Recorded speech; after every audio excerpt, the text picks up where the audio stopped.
Hello student, how are you. I hope कि आप सभी बहुत अच्छे होंगे। Welcome to my channel HR के मैथमेटिक्स। यहाँ पर हम पढ़ रहे हैं कक्षा 10th NCERT मैथमेटिक्स। हमारे चल रहा है चैप्टर 6 ट्राइंगल यानी कि त्रिभुज। और यहाँ पर इस वीडियो में हम समझेंगे प्रमेय 6.5 यानी कि जो प्रमेय 6.5 है वो समरूपता की एक कसौटी है। इससे पहले हमने समरूपता की दो कसौटियाँ पढ़ ली है, यानी समरूपता के दो नियम पढ़ लिए। एक तो कोण कोण कोण नियम और एक भुजा भुजा भुजा नियम, और ये है भुजा कोण भुजा नियम। तो देखिए हम समझते हैं इसको। इसमें क्या है, देखो प्रमेय 6.5 है, यदि एक त्रिभुज का एक कोण दूसरे त्रिभुज के एक कोण के बराबर हो तथा इन कोण को अंतर्गत करने वाली भुजाएं समानुपाती हो तो दो त्रिभुज समरूप होते हैं। समरूप त्रिभुजों की यानी भुजा कोण भुजा कसौटी, यानी ये भुजा कोण भुजा कसौटी है। तो देखो इससे इसमें क्या है, मैंने ये थोड़ा सा लिख दिया है कि इससे कि वीडियो थोड़ा लंबा नहीं हो, छोटा हो। देखो यहाँ पर ABC एक त्रिभुज ये है और एक है DEF ये है। इन दोनों त्रिभुजों में हमें जो दिया हुआ है, त्रिभुज ABC और DEF में कोण A और कोण D बराबर है। यानी कि ये जो कोण A है ये कोण D के बराबर ये में दिया हुआ है, और AB बटा DE बराबर दिया हुआ है AC बटा DF। यानी कि जो A कोण को बनाने वाली दोनों भुजाएं AB बटा DE, यानी कि इसकी इस तरफ की भुजा और इसकी इस तरफ की भुजा बराबर AC बटा DF। यानी कि इस त्रिभुज की दोनों तरफ की भुजाएं और इस त्रिभुज की दोनों तरफ की भुजाओं का अनुपात बराबर है। यानी आप चाहो ना तो इसको ऐसे भी लिख सकते हो कि AB बट्टा AC बराबर है DE बट्टा DF। यानी कोण A के दोनों तरफ की भुजाओं का अनुपात बराबर है कोण D के दोनों तरफ की भुजाओं का अनुपात। तो हमें सिद्ध करना है त्रिभुज ABC समरूप है त्रिभुज DEF के। अब देखो हमने रचना की है, रचना क्या की है, त्रिभुज DEF की भुजाएं DE और DF पर बिंदु P तथा Q इस प्रकार लिए कि AB बराबर है DP के और AC बराबर है DQ के, और P और Q को आपस में मिलाया हुआ है। जो तीनों कसौटियां हैं, जो A नियम और S नियम और SAS नियम, इन सब में जो है रचना एक ही प्रकार की है। सब में यही है कि इस DE और DF पर P और Q बिंदु इस प्रकार लेने हैं कि AB और AC DP और DQ के बराबर हो, और D और P को आपस में P और Q को आपस में मिलाना है। तो देखो यहाँ से हम शुरू करते हैं प्रमेय को आगे। तो जो हमें दिया हुआ है वहाँ से हम शुरुआत करते हैं कि AB बट्टा DE बराबर AC बट्टा DF, ये हमें दिया हुआ है। AB बट्टा DE बराबर AC बट्टा DF, और हम इसमें मान रख देते हैं रचना से।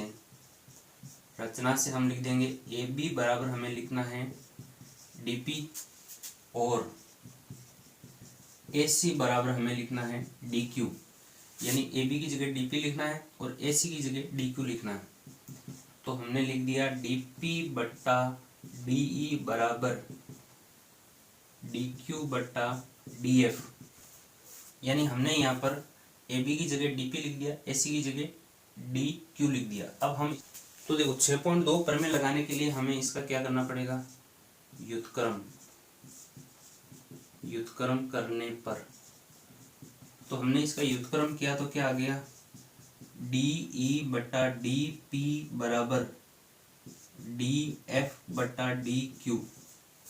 यहाँ पर जो हमने व्युत्क्रम किया तो हमारे जो DE ऊपर आ गया और DF ऊपर, DE इधर ऊपर आ गया और DF भी ऊपर आ गया। तो जो DE है वो भी पूरी भुजा है और DF भी पूरी भुजा है। तो हम इसको ऐसे लिख सकते हैं P प्लस PE बटा DP, ठीक है ना। यानी DE को हम दो भागों में विभाजित कर दिया, DP प्लस PE, और DF को भी हम ऐसे लिख देंगे, DF को भी हम लिख देंगे DQ प्लस QF बटा DQ। यानी कि जो DF है उसको भी हमने, DF जो लंबी भुजा है उसको भी हमने DQ प्लस QF के रूप में लिख दिया।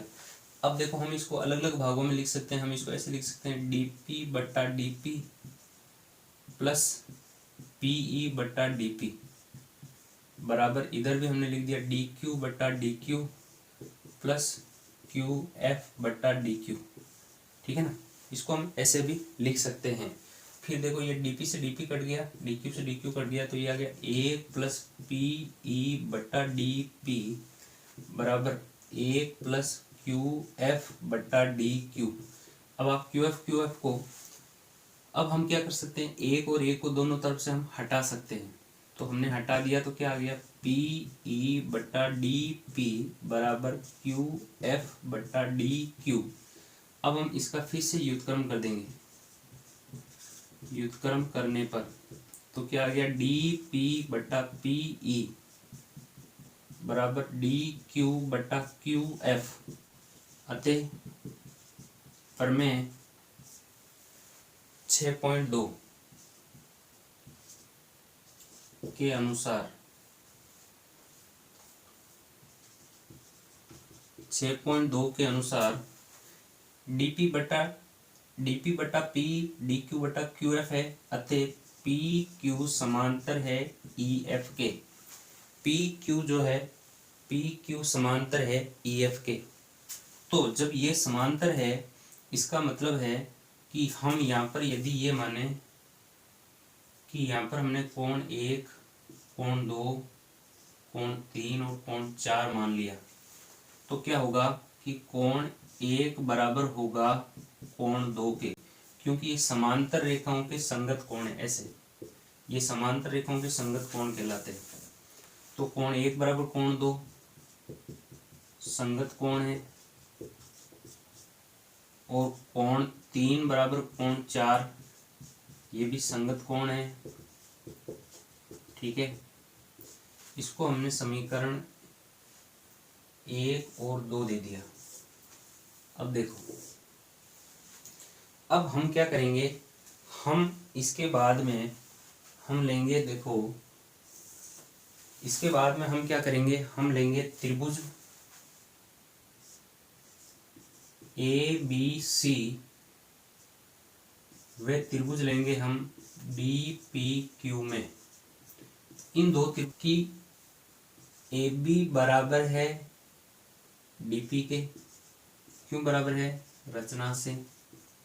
ठीक है, एस सी बराबर है डी क्यू के, ये भी क्या है, रचना से। और कोण ए बराबर है कोण डी के, ये है दिया हुआ। अब देखो यहां से हमने क्या देखा कि ए बी बराबर है डी पी के, ए सी बराबर है डी क्यू के, और कोण ए बराबर है कोण डी के। तो यदि दो त्रिभुजों में दो भुजाएं और उनके बीच का कोण बराबर होता है, क्या होता है, बराबर, ये सब बराबर हैं, तब वो त्रिभुज सर्वांग होते हैं। यानी कि त्रिभुज ए बी सी सर्वांग है त्रिभुज डी पी क्यू के। और नियम कौन सा है, भुजा कोण भुजा, भुजा कोण भुजा, यानी एस ए एस नियम से। ठीक है ना, नियम से ये सर्वांग है। तब क्या होता है, सर्वांग त्रिभुजों में संगत कोण और संगत भुजाएं बराबर होती है। तब हम यहाँ से लिख देंगे कि यहाँ पर भुजाएं तो सब बराबर हैं, तो फिर ये जो कोण बी है, ये बी है, ये वाला जो कोण बी है, कोण बी बराबर है कोण 1 के, इसको हमने समीकरण 3 दे दिया। और कोण सी बराबर है कोण 3 के, इसको हमने समीकरण 4 दे दिया। अब हम देखते हैं कि समीकरण 1 व 3 से, समीकरण 1 व 3 से देखो, 1 बराबर है 2 के, 1 बराबर है बी के, तो बी सीधा 2 के बराबर है। यानी कि कोण बी बराबर है कोण 2 के, और तो हम लिख सकते हैं कोण बी बराबर है कोण ई के। ठीक है ना, इसको हमने समीकरण 5 दे देते हैं। और इसी प्रकार समीकरण 2 व 4 से, समीकरण 2 व 4 से क्या आ जाएगा, समीकरण 2 व 4 से 3 बराबर है 4 के और 3 बराबर है सी के, तो सी सीधा 4 के बराबर होगा। तो कोण सी बराबर है कोण 4 के, तो कोण सी बराबर है कोण एफ के। ठीक है ना। तो ये हो गया समीकरण 6। तो देखो अब हम यहाँ पर देखते हैं कि त्रिभुज ए बी सी व त्रिभुज डी ई एफ में, ठीक है ना, तो एक तो जो है कोण ए बराबर है कोण डी के, ये हमें दिया हुआ है। क्या है? दिया हुआ है। ऐसा हमें प्रश्न में दिया हुआ है कि कोण ए और डी बराबर है, और कोण बी बराबर है कोण ई के। वो कैसे है? वो कोण बी और ई समीकरण 5 से है, समीकरण 5 से। ठीक है। कोण सी बराबर है कोण एफ के, और ये है समीकरण 6 से। ठीक है ना। अतः यहां से हम कह सकते हैं, अतः त्रिभुज ए बी सी समरूप है त्रिभुज डी ई एफ के। कौन सा नियम हो गया? यानी कसौटी हो गई आपके ए कसौटी। ठीक है ना। तो यही हमें सिद्ध करना था कि त्रिभुज ए बी सी समरूप है त्रिभुज डी ई एफ के। इति सिद्धम, इस प्रकार सिद्ध किया।